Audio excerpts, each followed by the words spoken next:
ছোটবেলার দোল পূর্ণিমা মানেই ছিল রঙের মেলা, আনন্দ আর বাঁধনহারা উল্লাস। দোল পূর্ণিমার দিন সকালবেলা উঠে ঠাকুরের পায়ে আবির দিয়ে প্রণাম করে, বাড়ির সমস্ত গুরুজনদের পায়ে আবির দিয়ে প্রণাম করা, আশীর্বাদ নেওয়া ও সবশেষে বন্ধুদের সাথে রং মাখামাখি, আনন্দ, মজা আরও কত কী। আমার সমস্ত দর্শক বন্ধুদের জানাই দোল পূর্ণিমার অনেক অনেক শুভেচ্ছা, ভালোবাসা। সবাই অনেক আনন্দ করো ও মজা করো। আজ আমাদের ন্যাড়া পোড়া, কাল আমাদের দোল, পূর্ণিমাতে চাঁদ উঠেছে বলো হরি বল, এই লাইনটার সাথে আমরা সবাই পরিচিত। কিন্তু এর পেছনের পৌরাণিক গল্পটা কি কেউ জানেন? আসুন আজ গল্পটা ছোট্ট করে জেনে নিই। অরণ্যক শিপু নামে এক অত্যাচারী রাজা ছিলেন। অহংকারের বশে তিনি নিজেকে ভগবানের সমকক্ষ ভাবতে শুরু করেন, আর তার ভয়ে তার প্রজারাও তাকে ভগবান রূপে পুজো করতে শুরু করেন। কিন্তু তার পুত্র প্রহ্লাদ ছিল বিষ্ণুর পরম ভক্ত। সে তার পিতাকে ভগবান মানতেন না।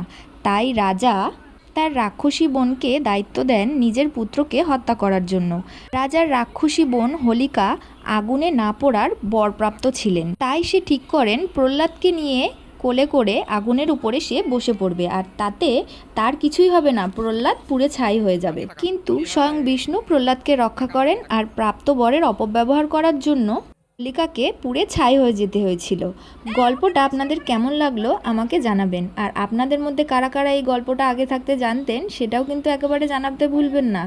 এর মতো এইটুকুই। উৎসবের রঙে সবাই রাঙে উঠুন, সুস্থ থাকুন, ভালো থাকুন।